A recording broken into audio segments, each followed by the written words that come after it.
주님 감사합니다. 이렇게 새날 주심을 참 감사드립니다. 새날 주셨으니 모든 것이 새롭게 하여 주시옵소서. 새술은 새 부대에 담아야 하듯이 새날에 새 마음 갖게 하여 주옵소서. 어제의 근심과 걱정은 다 내려놓게 하시고 새 소망을 갖고 시작하는 하루가 되게 하여 주시옵소서. 오늘 하루 선물로 주셨으니 기쁨과 감사로 이 선물을 받습니다. 아침마다 주의 인자하심을 찬양하게 하시고 저녁이 되면 주의 인도하심을 감사하게 하는 우리의 삶이 되게 하여 주옵소서. 날마다 그렇게 주님과 대화하며 동행하는 우리가 꼭 되게 하여 주옵소서. 지금껏 살면서 많은 시행착오를 겪으며 살았습니다.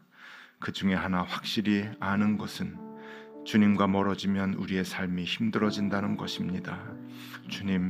주님과 멀어지게 하는 많은 요인들이 내 주변에 많지만 늘 그런 이유들과 싸우게 하여 주시고 그리고 믿음을 고집하게 하여 주셔서 주님 놓치지 않게 하여 주시고 주님과 멀어지지 않게 하여 주옵소서.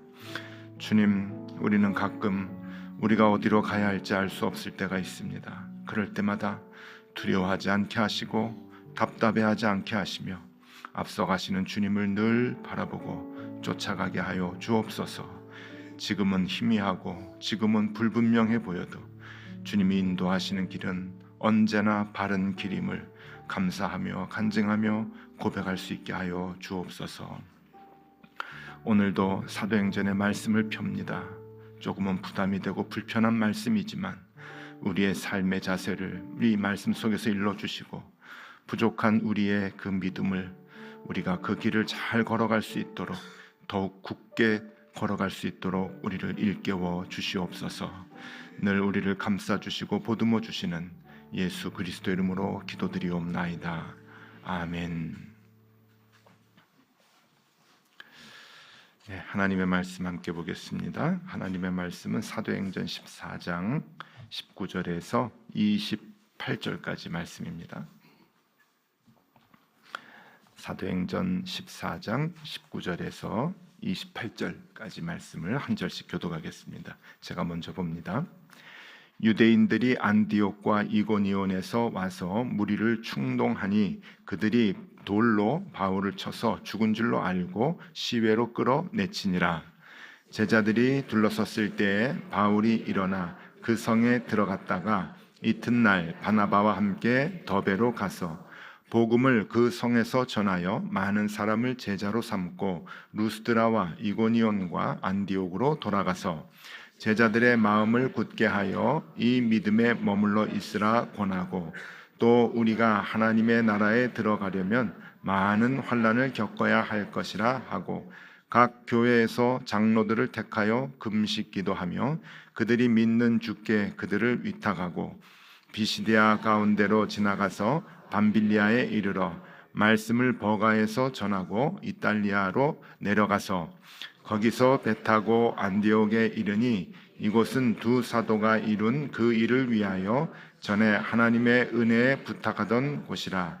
그들이 이르러 교회를 모아 하나님이 함께 행하신 모든 일과 이방인들에게 믿음의 문을 여신 것을 보고하고 제자들과 함께 오래 있으니라. 아멘.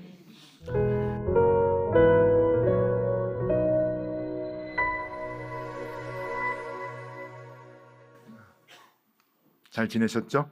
네. 이렇게 여러분 뵙게 되니까 또 이렇게 좋습니다. 자, 여러분들은 예수 믿은 지 얼마나 되셨어요? 다 각각 다르시죠? 어떤 분들은 석 달 됐습니다. 어떤 분들은 한 10년 됐네요. 또 어떤 분들은 태어나면서부터 예수 믿는 집안에서 태어났습니다. 뭐 이렇게 이제 고백하시는 분들이 계시는데 여러분들의 그 믿음의 그 연한이라는 것이 여러분들의 그 믿음의 깊이와 어떤 관계가 있는가 하는 것을 좀 생각해 보신 적이 있는가 여쭤보고 싶습니다.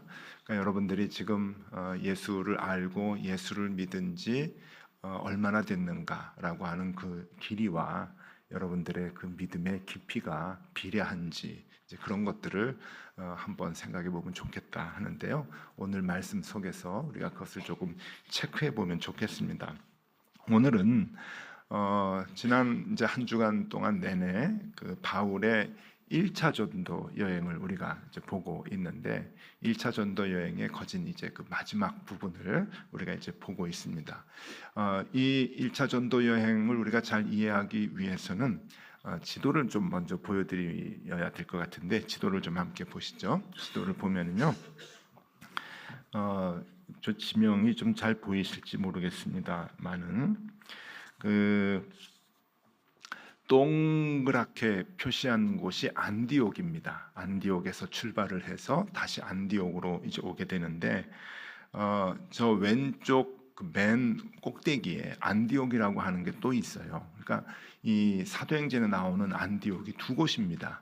그래서 오늘 이제 말씀을 보면은 1절에 나오는 안디옥이 있는데 이 1절에 나오는 안디옥은 저 위쪽에 있는 그 선교지 안디옥이고 26절에 나오는 이제 안디옥은 출발했던 곳 안디옥 교회 파송을 받아서 이제 출발했던 그곳을 저 동그랗게 그 표시한 곳을 얘기를 하는 거예요. 그래서 저걸 잘 모르면 이게 어디로 간 거야? 이리 갔다 저리 갔다 하는데 그래서 이제 헷갈리게 돼요. 그래서 안디옥이 이제 두 곳이다라고 하는 것을 보시면 되고요.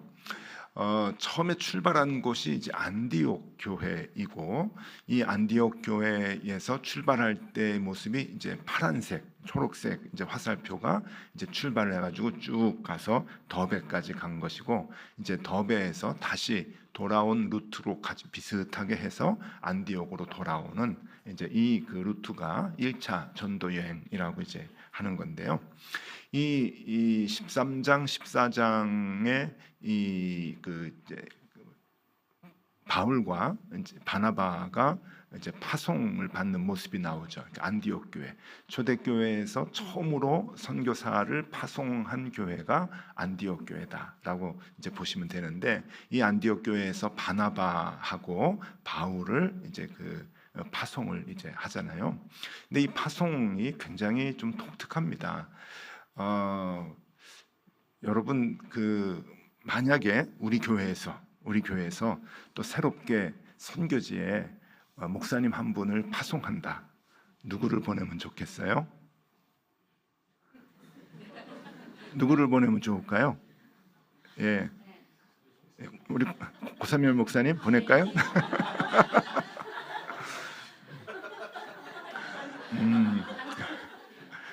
그 교회마다 조금 달라요. 제가 선교제에도 좀 있어봤고 또 여러 교회에서 이제 목사님들 이제 선교사로 파송하는 교회도 보고 이제 그랬는데 여러분 선교지는 목회지보다 훨씬 더 험합니다. 그러니까 훨씬 더 이렇게 얘기하면 좀 모르겠는데요. 그 정말 그 믿음이 투철하고 정말 능력 있는 사람을 보내야 되는 거예요. 그런데 그런 분들은 교회에 데리고 있고 싶죠. 그렇죠?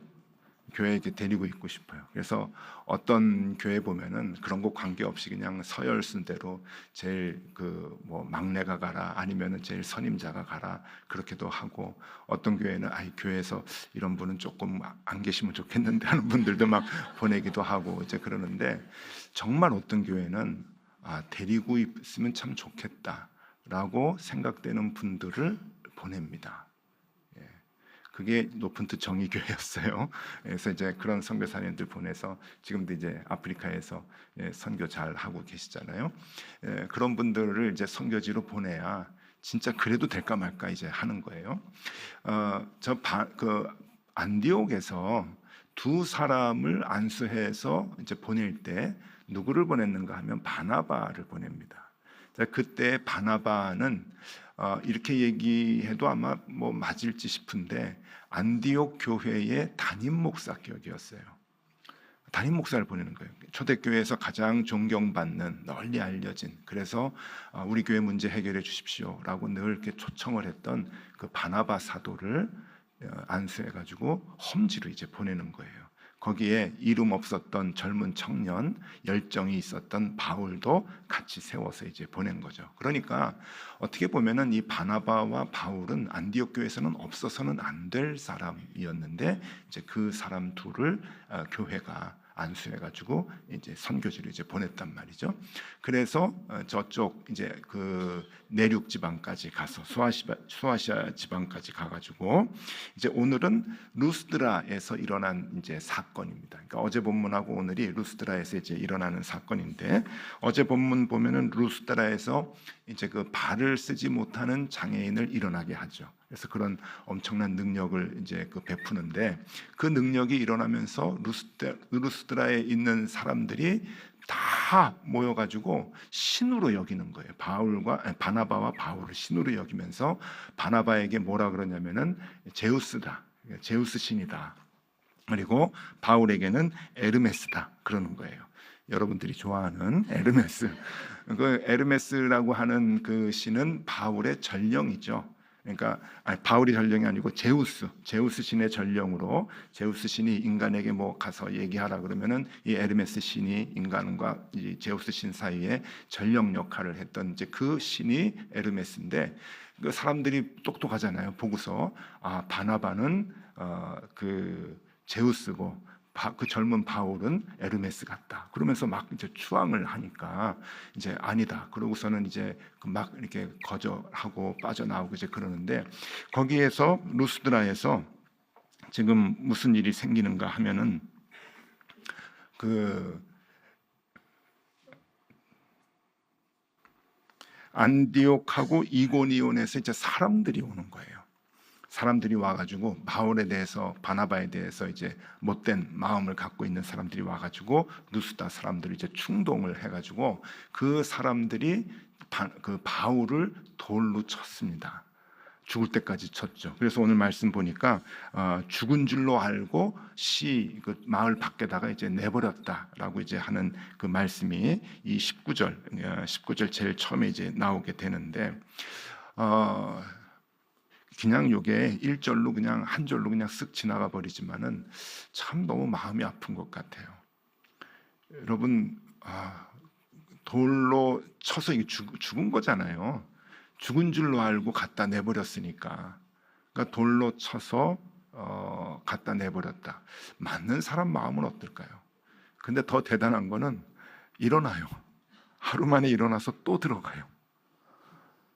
그러면서 거기에 남아있는 교인들에게 우리가 환난을 얼마나 받아야 하는지 아느냐, 그러면서 용기를 주고, 오히려 참 바울이 대단했다 하는 생각이 이제 드는데, 그래서 오늘은 이 그 본문의 말씀을 보면서 한 두 가지 좀 생각해 보려고 하는 거예요. 그 변화에 대한 생각을 좀 보려고 합니다. 시간이 지나면서 우리의 그 믿음의 변화가 어떻게 일어나야 되는가. 처음에 보면은요, 서열의 변화가 있습니다. 서열의 변화. 사도행전 13장하고 14장 1차 전도 여행 때 아주 중요한 그 서열의 변화가 하나 나오는데, 그게 뭔가 하면은요, 그 사도행전 기록에 계속해서 바나바와 바울 그렇게 나가요. 왜냐하면은 바나바가 어른이잖아요. 당시 바나바가 어른이었고, 이제 사울이라고 하는 이 바울은 굉장히 그 막내로 청년 같은 그런 그 역할을 했는데, 이 바나바와 바울이 어느 시점에서 바울과 바나바로 바뀌어요. 그래서 사도행전 후반부에 가면은 항상 바울과 바나바 그렇게 이제 바뀐단 말이죠.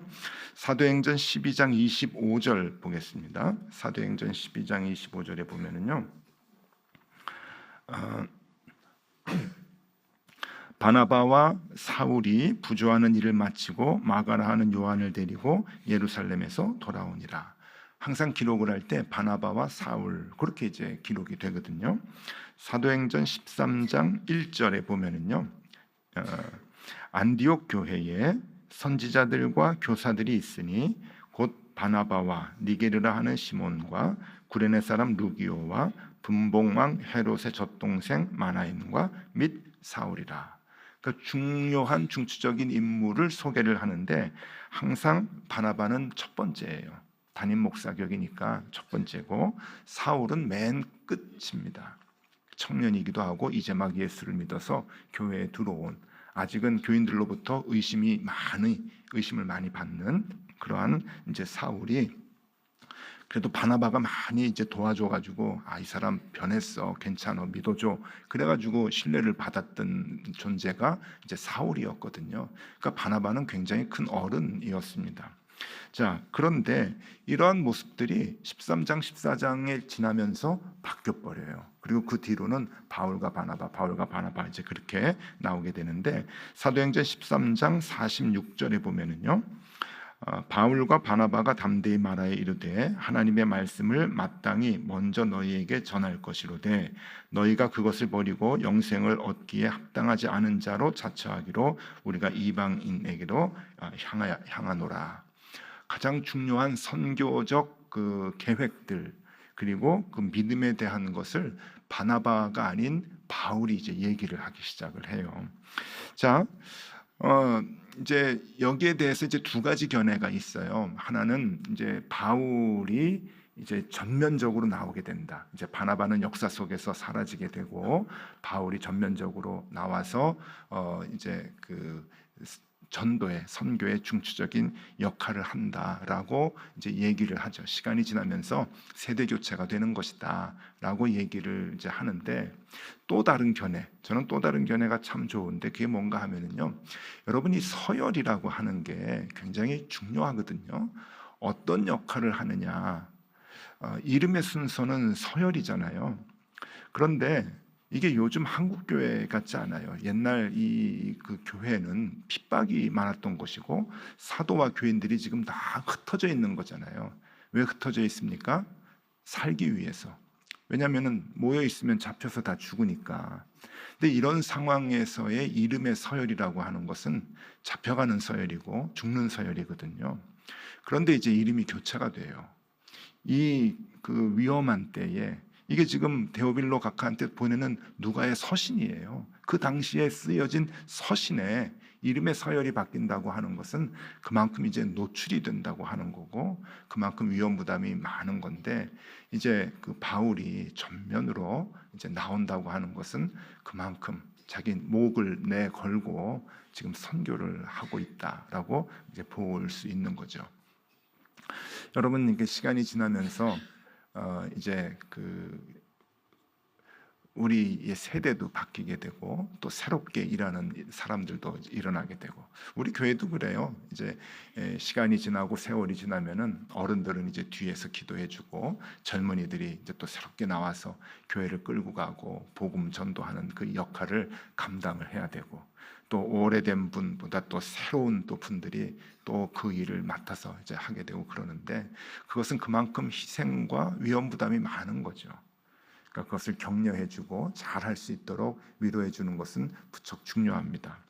여러분, 여기서 이제 바울이라고 하는 이 인물이 이제 이 위험한 그 상황 속에서 그 이름을 전면으로 낼 수 있었던 이유는 주님을 그만큼 사랑했기 때문이에요. 복음을 그만큼 뼛속 깊이 복음을 알았기 때문이죠.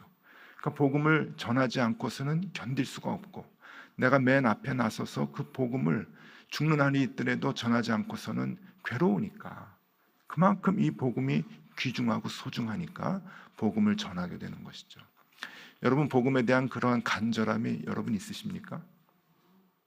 잡히면 잡혀가고 잡히면 죽을 수 있는 그러한 상황에서의 공식적인 이름 서열에 여러분들의 이름이 앞쪽에 놔주십시오. 내 이름 앞에 좀 있게 해주십시오. 내가 열정적으로 주님을 위해서 헌신하다가 잡혀가 죽겠습니다. 그 마음이 우리에게 있는가 하는 거죠.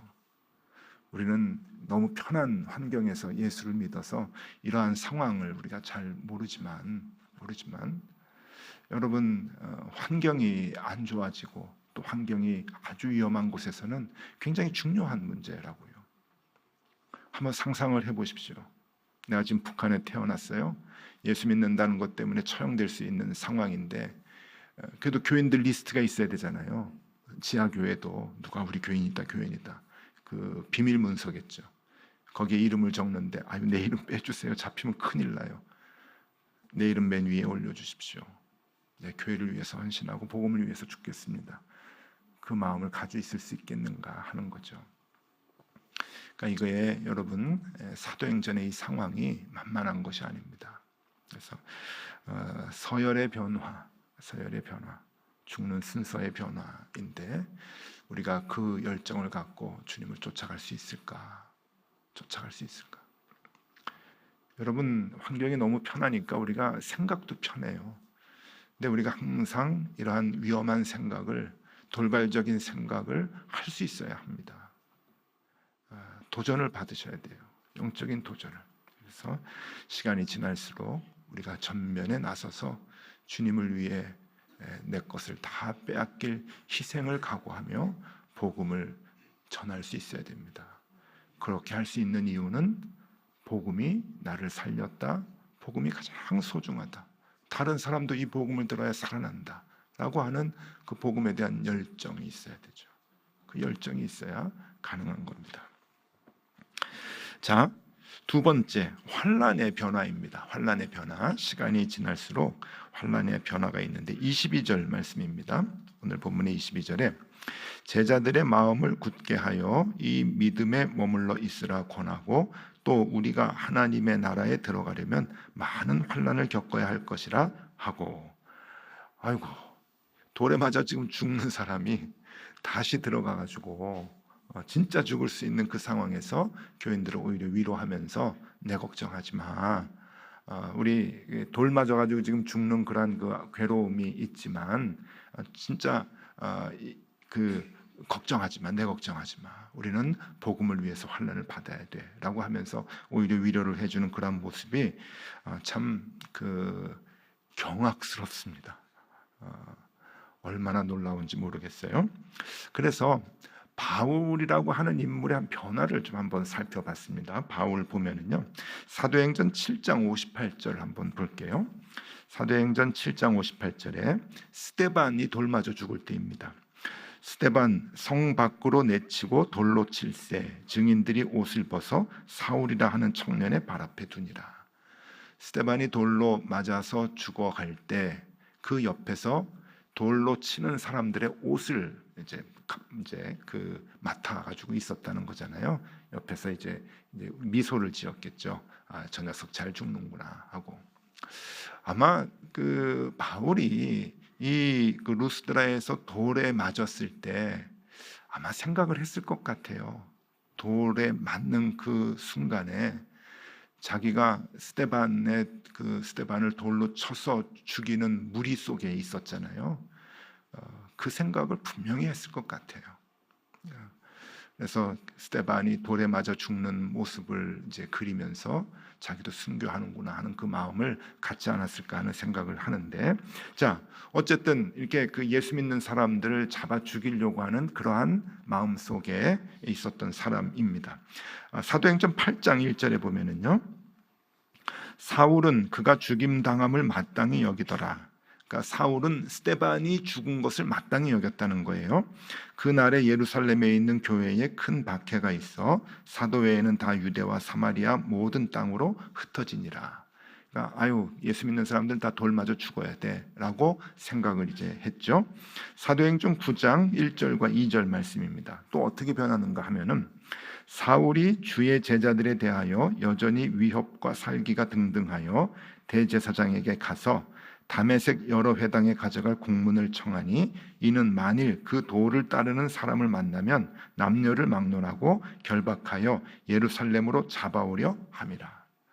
자기가 가가지고 내가 다메섹에 가서 예수 믿는 것들 다 잡아오겠습니다 라고 열정적으로 대제사장에 가가지고 공문을 받을 정도로 그렇게 이제 험한 성격을 갖고 있었던 사람이었는데, 여러분 이제 이게 예수를 믿으면서 다메섹으로 가는 도중에 예수님을 만나잖아요. 만나면서 이제 변화됩니다. 그러면서 오늘 이제 돌에 맞는 데까지 이제 가게 되는데, 돌에 맞는 것만 있었던 것이 아니에요.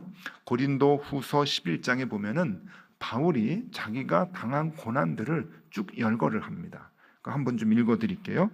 고린도후서 11장 23절에서 28절까지 말씀인데 조금 길지만 여러분 한번 같이 이렇게 좀 눈여겨 보시면 좋겠어요.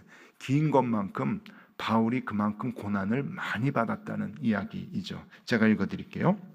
그들이 그리스도의 일꾼이냐 정신없는 말을 하거니와 나는 더욱 그러하도다. 내가 수고를 넘치도록 하고 옥에 갇히기도 더 많이 하고 매도 수없이 맞고 여러 번 죽을 뻔하였으니 유대인들에게 40에 하나 감한 매를 5번 맞았으며, 엄청 맞은 거죠. 40번을 안 때렸대요. 죽는다고. 그래서 39번 지금 때린 거예요. 그걸 5번. 3번 태장으로 맞고 1번 돌로 맞고, 여기 돌로 맞은 게 지금 루스드라에서 맞은 거죠.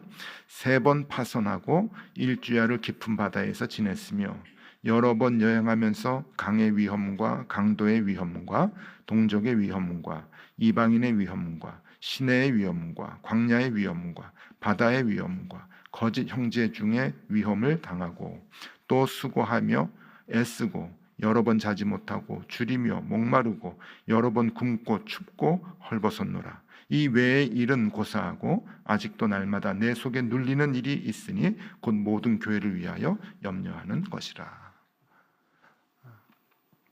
바울은 그냥 가만히 있으면 편안하게 살 수 있었던 사람이죠.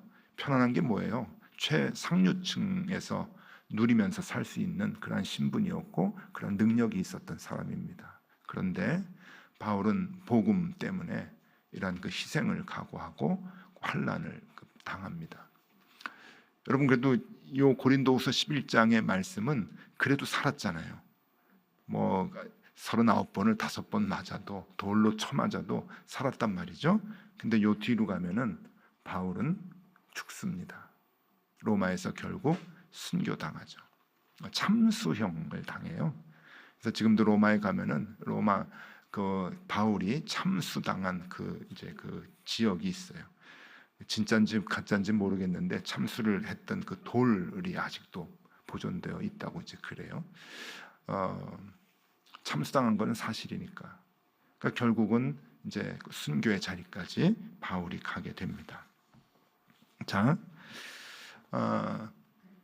그리스도를 뼛속 깊이 만난 사람들은 이렇게 시간이 지날수록 더욱더 고난이 심해지고 선명해집니다. 그런데 이상해요. 그 굴에 들어가요. 그 불 속에 뛰어들어가요. 왜 그럴까요? 왜 그럴까요? 알면서도 뛰어들어가는데. 여러분, 그것은 그 복음이 그만큼 귀하다. 그건 이해하겠어요. 그런데 왜 자꾸 뛰어들어갈까? 왜 죽음이 앞에 놓여 있는 것을 알면서도 그 길을 갈까? 여기에 이제 큰 비밀이 있죠. 여러분, 로마서 8장 17절 18절 말씀입니다. 로마서 8장 17절 18절 우리 같이 한번 읽어볼까요? 자녀이면 또한 상속자 곧 하나님의 상속자요 그리스도와 함께한 상속자니 우리가 그와 함께 영광을 받기 위하여 고난도 함께 받아야 할 것이니라. 생각하건대 현재의 고난은 장차 우리에게 나타날 영광과 비교할 수 없도다. 아멘. 우리의 고난은 장차 나타날 영광과 비교할 수 없다. 비교할 수 없다. 그걸 본 거예요. 이게 얼마나 큰 상급이 있는 건지, 얼마나 귀한 영광이 있는가 하는 것을 아는 사람만이 여러분 그 환난과 고난에 뛰어들 수가 있는 거죠. 비교할 수 없어. 여러분, 비교는 비슷비슷할 때 비교하는 거잖아요. 근데 비교할 수 없는 거예요. 주님께서 주시는 그 영광은 비교할 수 없으니 내가 갖고 있는 것 손해봐도 괜찮지. 내가 누리고 있는 것 복음을 위해서 포기할 수 있지. 왜? 더 큰 영광이 있는데. 보이시나요? 한국교회가 자꾸만 힘을 잃어가는 것은 교회의 시선이 이 땅에 머물러 있기 때문에 그래요. 그러니 상급을 보지 못해요. 상급을 보지 못하니 자꾸 비교가 되죠. 이 땅에서의 편안함, 이 땅에서의 넉넉함, 안락함 포기할 수가 없어요. 장차 받을 영광, 그걸 볼 수 있어야 합니다.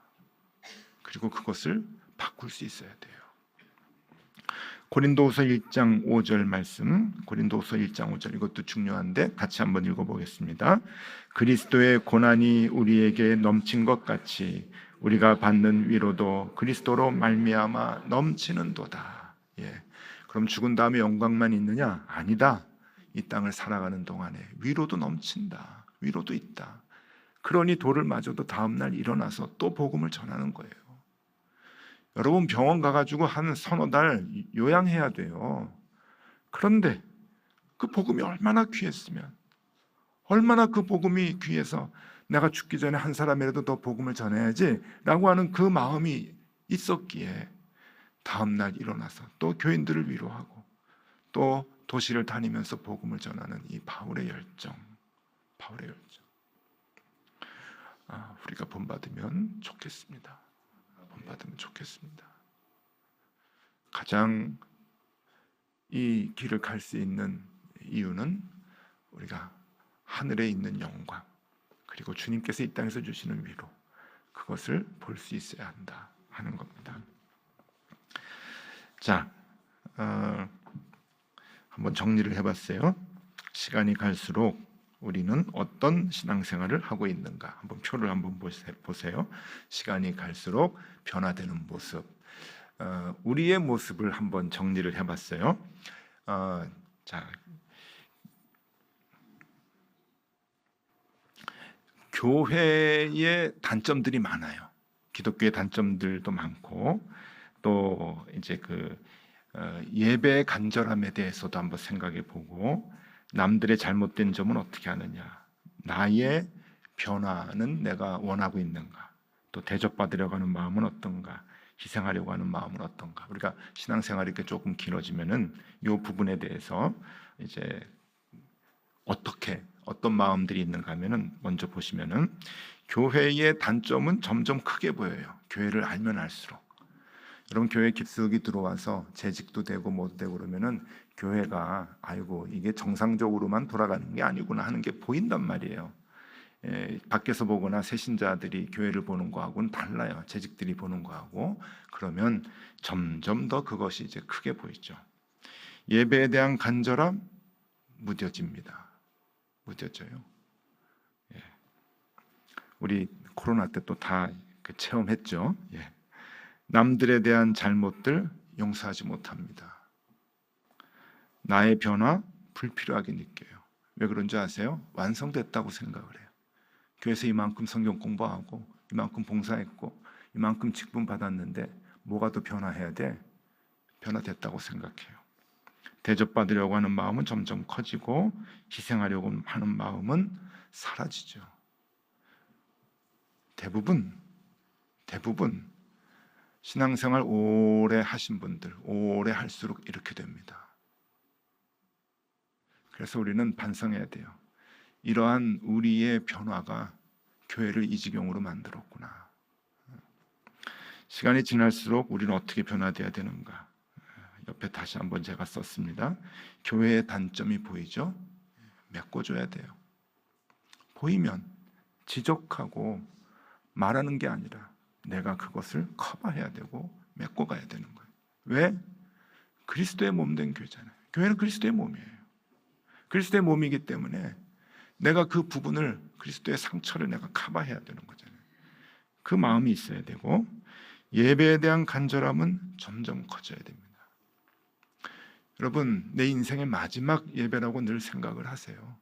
수요 예배를 오든 안심 기도회를 오든 주일 예배를 드리든 내가 이 예배가 내 인생의 마지막이 될 수가 있다 하는 그 마음만 가져도 예배에 대한 간절함이 우리에게 있어요. 허투루 예배 드리지 못합니다.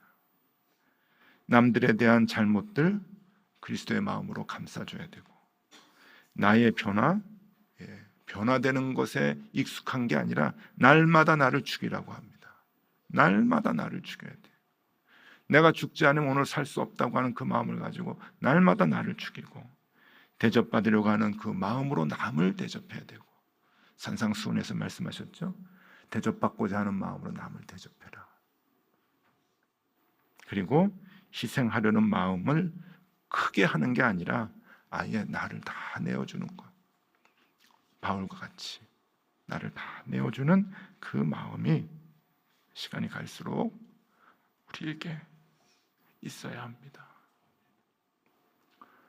여러분 지금 어떠세요? 빨간 쪽입니까? 파란 쪽입니까? 여러분 아시죠? 빨간 쪽입니까? 파란 쪽입니까? 우리가 오늘 이 말씀을 통해서 여기에 도전을 받으면 좋겠습니다. 나 예수 믿은 지 10년, 20년 됐어요. 예. 30년 됐어요. 모태신앙이에요. 자랑 아닙니다. 자랑 아닙니다. 그리고 앞으로 여러분들에게 교인들이 내가 이 교회 권사입니다. 장로입니다. 내가 예수 믿은 지 30년 됐습니다. 40년 됐습니다. 그러면은 그냥 입으로 질문하지 마시고 속으로 생각하세요. 그래서 지금 어떻습니까? 그 마음을 우리가 가져야 돼요. 그리고 그 마음으로 나도 돌아볼 수 있어야 되는 거예요. 여러분, 사도 바울과 같은 그 마음을 가지고 우리도 예수님을 함께 쫓아가는 귀한 믿음의 길 걸어가실 수 있기를 바랍니다. 자, 우리 같이 찬양하고 기도하려고 하는데요. 오직 주의 사랑에 매여, 오직 주의 사랑에 매여 같이 찬양하고 기도하겠습니다.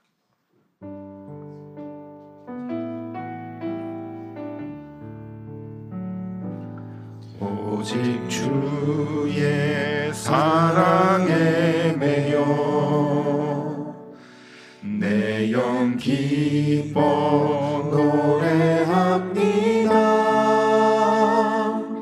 이 소망의 언덕 기쁨의 땅에서 주께 사랑 드립니다.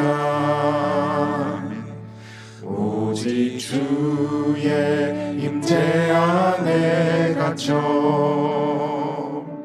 내 영 기뻐 찬양합니다.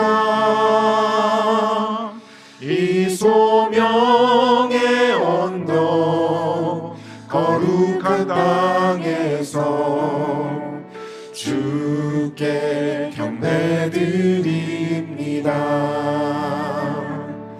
주께서 주신 모든 은혜 나는 말할 수 없네. 내 영혼 즐거이 주 따르렵니다. 주께 내 삶 드립니다. 주께서 주신 모든 은혜, 주께서 주신 모든 은혜